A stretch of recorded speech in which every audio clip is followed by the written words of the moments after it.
రక్షకుడైన యేసుక్రీస్తు నామంలో చేరి వచ్చిన పరిశుద్ధులందరికీ శుభాభివందనములు తెలియజేస్తూ ఉన్నాం. ఈ ఉదయకాల సమయంలో మన వాక్య ధ్యానిమిత్తమై మత్తయి సువార్త 2వ అధ్యాయము 1-2 వచనాలు చదువుకుందామండి. రాజైన హేరోదు దినములందు యూదయ దేశపు బెత్లెహేములో యేసు పుట్టిన పిమ్మట ఇదిగో తూర్పు దేశపు జ్ఞానులు యెరూషలేమునకు వచ్చి, యూదుల రాజుగా పుట్టిన వాడెక్కడనున్నాడు? తూర్పు దిక్కున మేము ఆయన నక్షత్రమును చూచి ఆయనను పూజింపవచ్చితిమని చెప్పిరి. మనం చదువుకున్న ఈ లేఖనాలను బట్టి మన రక్షకుడైన యేసుక్రీస్తుల వారు ఈ లోకమునకు శరీర రీతిగా ఆయన అవతరించినట్లుగా చూస్తూ ఉన్నాం. ఈ సందర్భంలో లోకరక్షకుడైన క్రీస్తు ప్రభువు యొక్క పుట్టుక వార్తను లేదా ఆ శుభవార్తను దూత ద్వారా తెలుసుకున్న జ్ఞానులు ఆ ప్రభువును లేదా ఆ బాలుని చూడడానికి వేదకి పూజించడానికి వారు యెరూషలేమునకు వచ్చినట్లుగా చూస్తూ ఉన్నారు. తూర్పు దేశపు జ్ఞానులైన వీరు తమ జ్ఞానమును పక్కన పెట్టినట్లుగా చూస్తున్నాం. వారికి జ్ఞానం ఉందండి. వారి జ్ఞానమును పక్కన పెట్టి బాలుని వెతుకుటకు వచ్చారు. మనం ఒక మాట చదువుకుందాం. జ్ఞానుల గురించి బైబిల్ ఇలా సెలవిస్తూ ఉన్నది. కొరింథీయులకు రాసిన మొదటి పత్రిక 1వ అధ్యాయము 20-21 వచనం మనం గమనిస్తామండి. శాస్త్రి ఏమయ్యను, జ్ఞాని ఏమయ్యను, శాస్త్రి ఏమయ్యను, ఈ లోకపు తర్కవాది ఏమయ్యను, ఈ లోక జ్ఞానమును దేవుడు వెర్రితనముగా చేసి ఉన్నాడు కదా. ఈ మాటను బట్టి మనం చూసినట్లయితే ఈ లోకంలో జ్ఞానం ఉన్నట్లుగా మనము గ్రహించవచ్చు. ఈ లోకంలో ఎంతోమంది జ్ఞానులు తమ జ్ఞానముతో అనేక సంగతులను కనిపెట్టారు. ఎన్నో సంగతులను, గూఢమైన సంగతులను పరిశోధించి కనిపెట్టారు. కానీ వారు తమ జ్ఞానమును బట్టి దేవునిని కనుగొనలేకపోయారు. ప్రియులారా, ఎంత సిగ్గుచేటండి. వారికి ఉన్న జ్ఞానము ఎంతో ఉన్నది. వారి యొక్క జ్ఞానమును ఉపయోగించి వారు అంతరిక్షంలోనికి కూడా వెళ్ళగలుగుతూ ఉన్నారు. కానీ సర్వాధికారి అయిన సర్వ సృష్టికర్త అయిన దేవుణ్ణి వీరు కనుక్కోవడానికి వీరి జ్ఞానం ఉపయోగకరముగా లేదు ప్రియులారా. అందుకే అంటున్నాడు, ఈ లోక జ్ఞానమును దేవుడు వెర్రితనముగా చేసి ఉన్నాడని చెప్తూ ఉన్నాడు. కనుక మనం గమనించినట్లయితే ఈ లోకంలో జ్ఞానం ఉంది, కానీ ఆ జ్ఞానము దేవుణ్ణి కనుగొనలేకపోయినదని తెలుసుకోవాలి. అయితే ఇక్కడ మనం చదువుకున్న లేఖన భాగాలను బట్టి మనం గమనించినట్లయితే ఈ తూర్పు దేశపు జ్ఞానులు ఎవరండి? తూర్పు దేశపు జ్ఞానులు తమకున్న జ్ఞానము చేత వారు మాకు జ్ఞానం ఉందిలే అని వారు తృప్తి చెందలేదు. అందుకే వారు ఏం చేస్తున్నారు? తమ జ్ఞానమును పక్కన పెట్టేశారు. ఆ రాజుల రాజును లేదా క్రీస్తు ప్రభువును వెదకడానికి, ఆయనను కనిపెట్టడానికి, ఆయన వెదకి పూజించడానికి లేదా ఆయనకు సాగిలపడడానికి, అలాగుననే ఆయనకు కానుకలు సమర్పించడానికి వచ్చినట్లుగా చూస్తూ ఉన్నాం. జ్ఞానులు కదా. మీకా గ్రంథంలో ఒక మాట ఉంది. ఆ మాట మనం చూస్తే, ఎఫ్రతా, బెత్లెహేమ ఎఫ్రతా, యూదావారి కుటుంబంలో నువ్వు స్వల్ప గ్రామమైనప్పటికీ నా కొరకు ఇశ్రాయేలును ఏలబోవాడు నీలో నుండి వచ్చిననే మాటలు మనం మీకా గ్రంథంలో చూడవచ్చు ప్రియులారా. బెత్లెహేమ సంగతి మనం ఆలోచిస్తే అది స్వల్ప గ్రామము అయినప్పటికీ తూర్పు దేశపు జ్ఞానులు అయినా కూడా ఆ చిన్న గ్రామమునకు వచ్చారు. ఆ బాలుని, ఆ పసి బిడ్డను చూడడానికి వస్తున్నారు. ప్రభు యొక్క ఆలోచనలు మనం గమనించినట్లయితే ఆయన తన ఎన్నికలో లేదా తను ఏర్పాటు చేసుకున్న ప్రతి విషయంని మనం గమనించినప్పుడు చిన్న వాటిని, ఎన్నిక లేని వాటిని, చిన్న వారిని ఆయన ఎన్నుకున్నాడు. ఈ మాటలు మనము పరిశుద్ధ లేఖనాలలో మనము ఆలోచించినప్పుడు మోషేని మనం ఆలోచిస్తే నాలుక మాంద్యము కలిగిన ఆయన్ని ఎన్నుకొని ఆయన ఏం చేస్తున్నాడు? ఇశ్రాయేలు జనాంగం అంతటి పైన నాయకుడుగా ఉన్నాడు. నా ఇల్లంతటిలో నమ్మకమైన వాడు అనే పేరు తెచ్చుకున్న మోషే ఒకప్పుడు నాలుక మాంద్యం కలిగిన వాడిని ప్రభువు తన పని కోసమై ఎంచుకున్నట్లుగా చూస్తూ ఉన్నాం.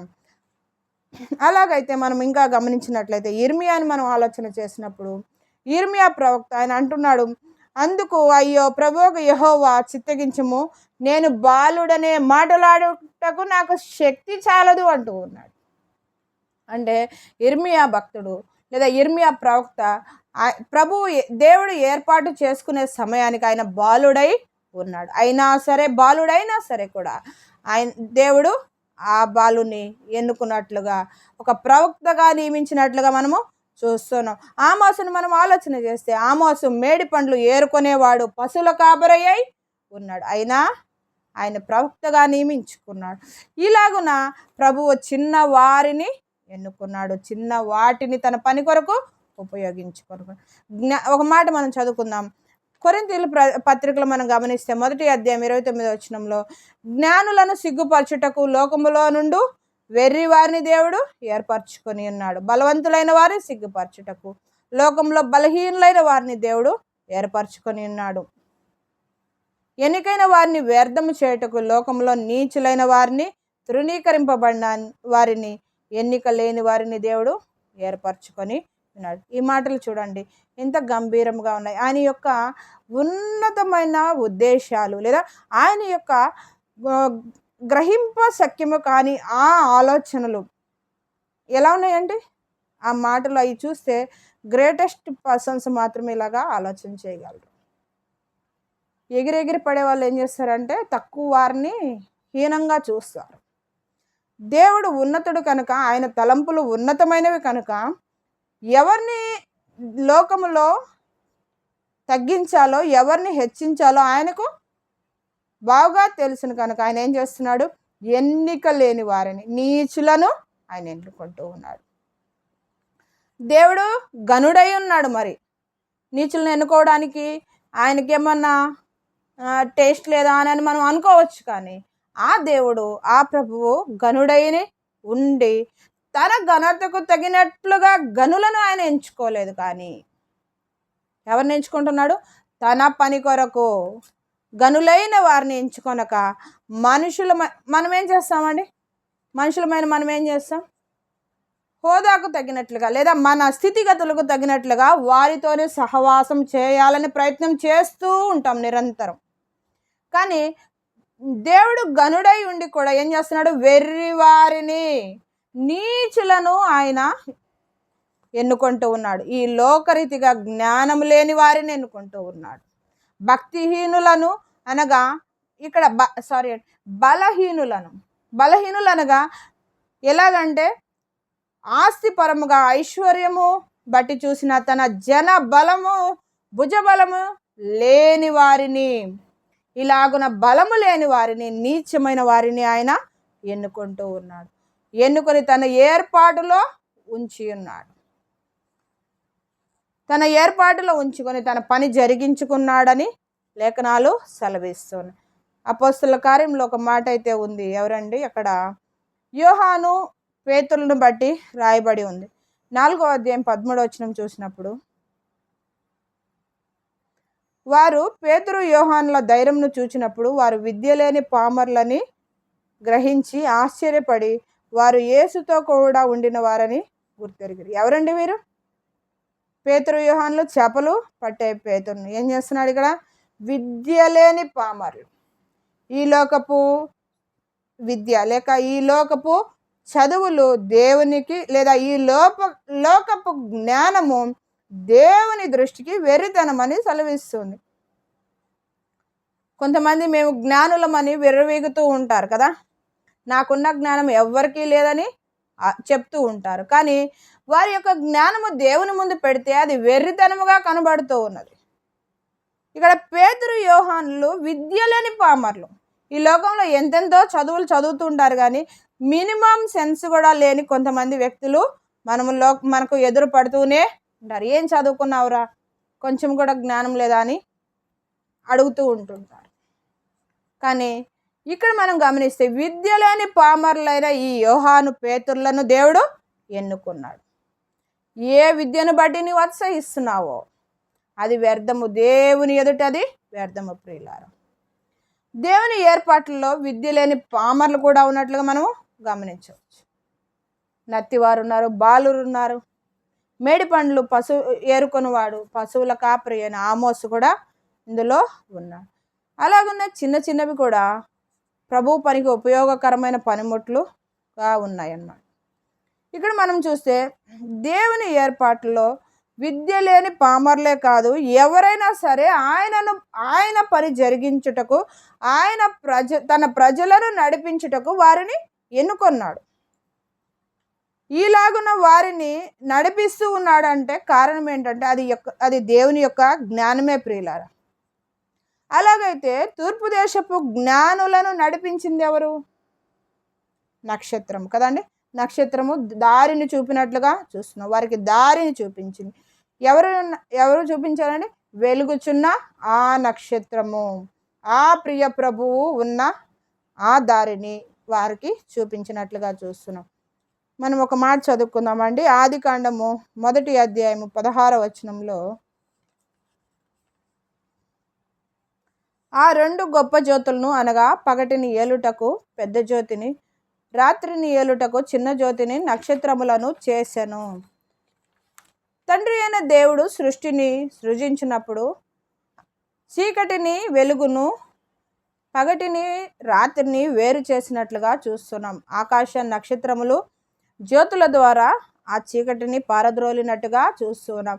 భూమిపై ఉన్న చీకటిని పోగొట్టడానికి ఈ జ్యోతులను దేవుడు ఉంచి ఉన్నాడు.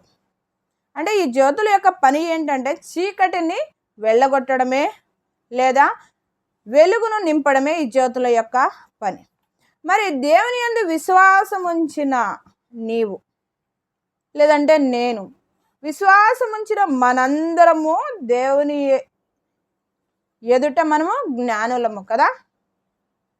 విశ్వాసం ఉంచిన నీవు జ్ఞానివై ఉండగా మానవుని హృదయంలోని పాపపు చీకటిని తొలగించే సువార్తను ఎరిగిన నీవు ఖచ్చితంగా ఆ శుభవార్తను వారికి అందించాలి. వారిలోని చీకటిని తొలగించాలి, వారిలోని అంధకారాన్ని తొలగించి వెలుగుతో నింపాలి. ఆ వెలుగును నింపే ఈ కార్యము లేదా ఈ జ్ఞానము దేవుడే నీకు ఇచ్చి ఉన్నాడు. మత్తయి సువార్తలో ఒక మాట ఉంది, మీరు లోకమునకు వెలుగై ఉన్నారు అంటున్నారు. ఎక్కడండి వెలుగు? మనం లోకమునకు వెలుగు. ఇల్లంతా దీపాలతో నింపుకుంటే వెలుగు రాదు ప్రియులారా. మన గృహం అంతా దీపాలతో లేదా మన వీధంతా దీపాలతో నింపుకుంటే వెలుగు రావడం ఉండవచ్చునేమో, కానీ మన జీవితంలో చీకటి ఉంటే ఎప్పటికీ వెలిగించబడలేము. ముందు మన హృదయంలో ఉన్న చీకటిని తొలగించుకోవాలి, ఆ తర్వాత మనకు సంతోషము లభిస్తుంది. ఆయన అంటూ ఉన్నాడు, మీరు లోకమునకు వెలుగై ఉన్నారు అన్నాడు. క్రీస్తునందు విశ్వాసం ఉంచిన ప్రతి విశ్వాసి లోకములోని అనేకులను వెలిగించేవారుగా ఉండాలి ప్రియులారా. దేవుని యందు విశ్వాసం ఉంచావా ప్రియుడా, ప్రియురాల? నీవు నేను చేయవలసిన ఒక ప్రత్యేకమైన ప్రాముఖ్యమైన పని ఏంటంటే లోకంలోని అనేకులను వెలిగించే వారముగా ఉండాలి. చీకటిలో ఉన్న వారిని వెలిగించే వారముగా ఉండాలి. పరిశుద్ధ గ్రంథంలో భక్తులైన అంద్రయ, పేతురు, ఫిలిప్పు, నతనీయులు, సమరయ స్త్రీ వీళ్ళందరూ ఏం చేశారు? సువార్త ప్రకటించారు, అనేకులను దేవుని వైపు తిప్పినట్లుగా చూస్తారు. ఆకాశ మండలంలోని జ్యోతుల వలె వీరు ప్రకాశిస్తున్నారు. ఆ మాట మనం ముందు దానియేలు గ్రంథం 12వ అధ్యాయం 3వ వచనంలో ఏమంటాడంటే, బుద్ధిమంతులైతే ఆకాశ మండలంలోని జ్యోతుల వలె జ్యోతులను పోలిన వారే ప్రకాశిస్తారు. మరి మనకు బుద్ధి ఉందా? బుద్ధి ఉన్నట్లయితే అనేకులను దేవుని వైపు నడిపించగలం. అనేకులను నడిపించి మన జీవితాలు లేదా మన పేర్లు ఆ జీవ గ్రంథంలో లేదా ఆకాశ మండలంలో జ్యోతుల్లాగా ప్రకాశించే వారముగా మనం ఉండాలి. అలాగైతే ఇక్కడ లోకంలో అనేకులు దేవునికి వెలుపల జీవిస్తున్న వారే, దేవుని విడిచిపెట్టి జీవిస్తున్న వారే, దేవునితో సంబంధం లేని వారుగా చీకటిలో దారి తెలియక ప్రాకులాడుతూ ఉన్నవారు, వెతుకులాడుతూ ఉన్నారు. ఒక గుడ్డివాడు ఎలాగైతే దారి కోసం తన చేతులను ఇలా చాచి వెతుకుతూ ఉంటాడో, అలాగున్న పాపములో ఉన్న ప్రతివాడు లోకంలో గ్రుడ్డివాడిగా అంధకారంలో వెలుగు ఎక్కడ వస్తుందా అని వెతుకుతూ ఉన్నాడు. మరి అటువంటి వానిని నీవు వెలిగించే జ్యోతిగా నీవు ఉండాలి. ఒక జ్యోతి ఏం చేస్తుందండి? జ్యోతి తాను వెలుగుతూ ఉంటుంది. ఆ వెలుగులో నుంచి మిగతా ఎక్కడైతే జ్యోతులు ఉంచబడ్డాయో మిగిలినవి వాటిల్లో ఈ నిప్పును లేదా ఈ మంటను అందులో పెడుతూ ఉంటారు. అలాగున ప్రతి జ్యోతిని వెలిగిస్తూ ఉంటారు. అలాగున్నే లోకంలో ఉన్న ప్రతి వారిని బట్టి మనము వారిని వెలిగించే వారముగా ఉండాలి, బుద్ధిమంతులుగా ఉండాలి, జ్ఞానులుగా మనం ఉండాలి. తూర్పు దేశపు జ్ఞానులను మనం ఆలోచన చేసినప్పుడు బాలుడైన క్రీస్తు ప్రభువును వారు దర్శించారు కదా. వారు దర్శించి ఆయనకు మ్రొక్కి అనే మాట చూస్తున్నాం. ఆయనకు మ్రొక్కి బంగారమును, బోళమును, సాంబ్రాణిని కానుకలుగా అర్పించినట్లుగా చూస్తూ ఉన్నాం. అది ఇక్కడ ఈ జ్ఞానులు తమ జ్ఞానము వ్యర్థమని ఎరిగి, లోక జ్ఞానం వ్యర్థమని ఎరిగి రాజుల రాజు అయిన ఆ ప్రభుని, ఆ జ్ఞానుని, ఆ సర్వజ్ఞానిని వెదుకుటకు వచ్చారు. ఆయనను కనుగొన్నారు. ఆయనకు తాము తెచ్చిన బహుమానాలు లేదా ఆ కానుకలను సమర్పిస్తూ ఉన్నారు. ప్రియుల వారు ఏం సమర్పించారు మనం ఆలోచన చేసినట్లయితే, మొదటిగా బంగారము సమర్పించారు. బంగారం అంటే పూర్వము చేయబడిన పాపముల నిమిత్తమై దేవుడు తన ఓర్మి వలన ఉపేక్షించినందున ఆయన తన నీతిని కనపరచవలననే మాట మనం లేఖనాల్లో చూడొచ్చండి.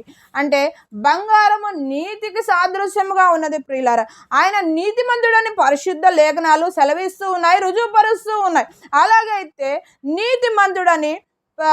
నీతిమంతుడు మన ప్రియ ప్రభువై ఉండగా, బంగారము దేనికి గుర్తు అండి? రాజరికానికి గుర్తు. ఆయన ప్రభువుల ప్రభువు, రాజుల రాజు ఉండగా సర్వలోకమునను ఏలబోవు రాజుల రాజుగా రానై ఉన్నాడు. కనుక ఆయనను నువ్వు రాజుగా గుర్తించి, ఆయనకు నువ్వు బంగారమును లేదా ఆయనను రాజుగా నువ్వు గుర్తించి ఆయనకు సాగిలపడవలసిన వాడవుగా, సాగిలపడవలసిన దానవుగా నీవు ఉన్నావు ప్రియుల. అలాగైతే వారు తూర్పు దేశపు జ్ఞానాలు అర్పించిన రెండవ కానుక మనం గమనిస్తే సాంబ్రాణి అయి ఉన్నది. కీర్తన గ్రంథము 111వ అధ్యాయము 9వ వచనంలో ఒక మాట ఉందండి. ఆయన తన ప్రజలకు విమోచనము కలుగజేయవాడు, తన నిబంధన ఆయన నిత్యముగా ఉండ నిర్ణయించువాడు. ఆయన నామము పరిశుద్ధమైనది, పూజింపదగినది. ఈ లేఖన భాగాలు మనం గమనించినట్లయితే ఆయన పూజార్హుడు అనే మాట చూస్తూ ఉన్నాం. సాంబ్రాణి ఎందుకు అర్పించారు? సాంబ్రాణి పూజకు సాదృశ్యముగా ఉన్నది. అనగా ఆ ప్రియ ప్రభువు పూజార్హుడు, ఆయనను పూజింపబద్ధులమై ఉన్నావు. ఆ పూజకు ఆయన మాత్రమే అర్హుడు. దేవాది దేవుని యొక్క నామము ఎలాంటిదంటే పూజింపదగిన నామము ప్రియులారా. ఇలాగున ఆయన మాత్రమే పూజార్హుడు. అట్లుగాక మనం ఏం చేస్తున్నాం? మనం ఆలోచన చేస్తే మనుషులు దేవుని యొక్క మహిమను లేదా దేవుని యొక్క ఘనతను దొంగిలించేవారుగా ఉన్నారు ప్రియులారా. తమ పేర్లకు ముందుగా ఆ పూజార్హుడని, ఇక ఏవేవో పేర్లు దేవునికి రావాల్సిన మహిమనంతా వారి పేర్లకు ముందుగా పెట్టుకుంటున్నారు. కాకపోతే ఇక్కడ మనం ఆలోచించవలసింది ఏంటంటే ఆయన మాత్రమే పూజార్హుడు. నీవు నేను కాదండి పూజార్హులం. మనం అందరము ఆయనను పూజింపవలసిన వారమే. ఆయన నిన్న నేడు ఏకరీతిగా ఉన్నవాడు, అల్ఫా ఒమేగా అయి ఉన్న దేవుడు, సర్వాధికారి, పాపము అంటనివాడు. ఇలాంటి లక్షణాలు నీలో నాలో ఉన్నాయా? ఏదో ఒక దాంట్లో విఫలమైపోతూనే ఉన్నాం ప్రియులారా. అటువంటి నీచ మానవులమైన మనము ఆ దేవుని యొక్క మహిమను దొంగిలించడానికి ఎంత ధైర్యం ఉండాలండి? అటువంటి అధికారం మనకు లేదు ప్రియులారా. ఆయన మాత్రమే పూజార్హుడు. సర్వమానవుల పట్ల శాశ్వతమైన తన ప్రేమను కుమ్మరిస్తూ ఉన్నాడు.